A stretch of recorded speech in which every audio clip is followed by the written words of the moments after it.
The Kremlin press service did not correct Putin's error. The day before, he spoke of fighting in the non-existent city of Komsomolsk. This was noted by the media, suggesting the ruler may have been referring to Konstantinovka. Nevertheless, the transcript on the Kremlin website still referred to Komsomolsk. Putin's story about successes at the front is based on other errors, fakes, and manipulations, notes a military observer at We Can Explain. Kupyansk is completely in our hands. The enemy group has been eliminated. In fact, counterattacks are underway in Kupyansk, Russia's largest pro-war channel reported on the day of Putin's speech. Another major channel also reported on the counterattacks by the Ukrainian Armed Forces. Gerasimov reported the liberation of Kupyansk to Putin on November the 20th, which provoked outrage among Z authors. Pokrovsk and Milnorad are completely surrounded, and Ukrainian armed forces are being systematically destroyed. In reality, there is no cauldron.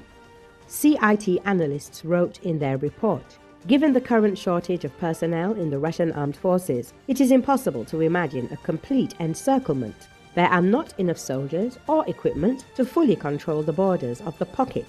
Another 15 battalions are blocked on the left bank of the Oskol River.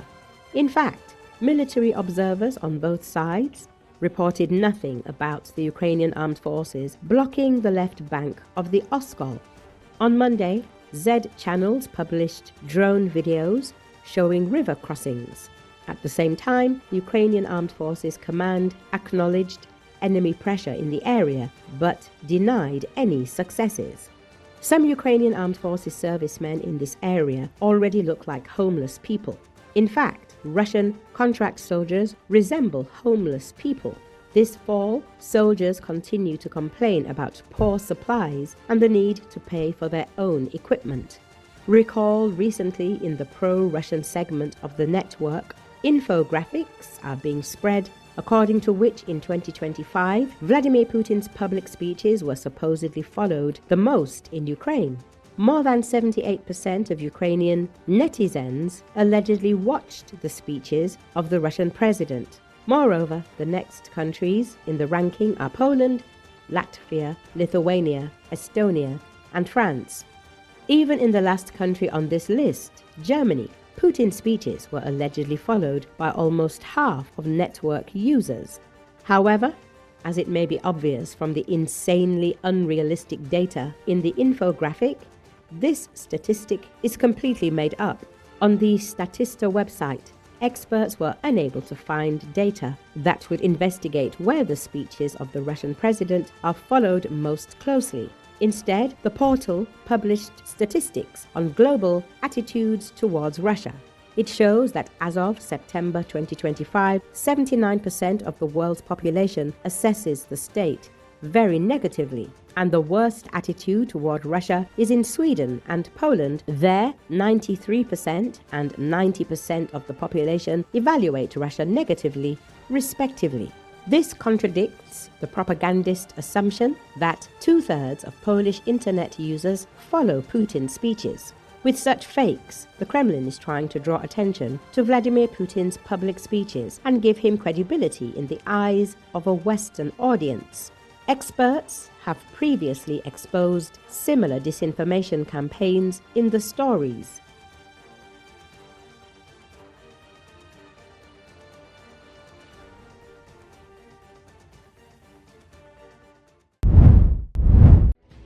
Near the city of Hulipole, in the Zaporizhia region, the 33rd Separate Assault Regiment of the Ground Forces of Ukraine and other related assault and mechanized units held back the offensive of the occupation forces of the aggressor country Russia.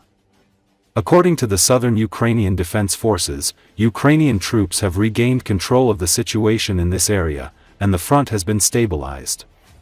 The enemy is suffering heavy losses.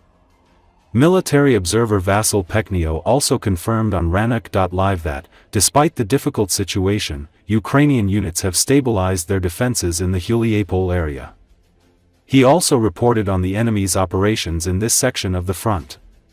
Russian occupation forces are using commanding heights east of Hulipole to cut off Ukrainian logistics. The Russians are using artillery, aircraft, and drones to secure the heights and control the approaches to the city. However, the Ukrainian defenders are resisting the enemy and now have a clear plan. The plan is to make Hulipole into some kind of absolute red line, beyond which the Russians would not be allowed to cross, or at least linger for very long, so that they can be destroyed, Peknio said. The main Russian goal in this sector is to advance north of Hulipole. By doing so, Russian forces aim to establish a third axis of pressure and set the conditions for a potential operational encirclement by pressuring Ukrainian defenses from three directions. The decision to bypass Hulipole from the north is driven by two key factors. First, Hulipole serves as the largest and most fortified Ukrainian stronghold in the region. A frontal assault on the town would inevitably result in severe Russian losses, which could rapidly erode their current manpower advantage and stall the wider offensive effort.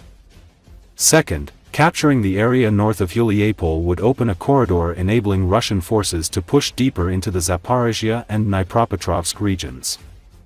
This approach would allow them to avoid engaging Ukraine's strongest defensive lines, increasing the likelihood of sustaining operational momentum.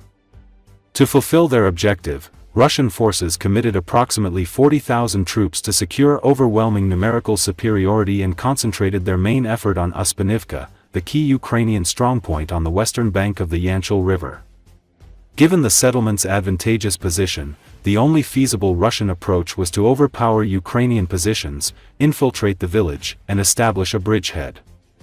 To set the conditions, Russians intensified drone operations, artillery fire, and airstrikes, with over 400 shells landing daily according to the Ukrainian Southern Defense Forces.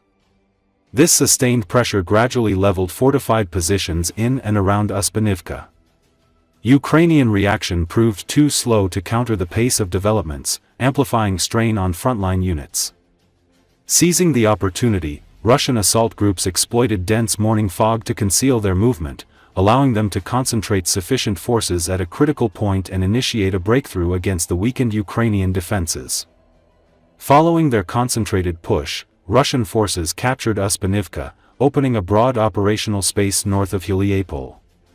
The scattered villages across the fields between the two rivers quickly became exposed targets for the 40,000-strong Russian reserves, who flooded the area faster than Ukrainian drones could kill them. Nevertheless, Solidk and Zelenski remain holding due to their closer access to Ukrainian supply routes.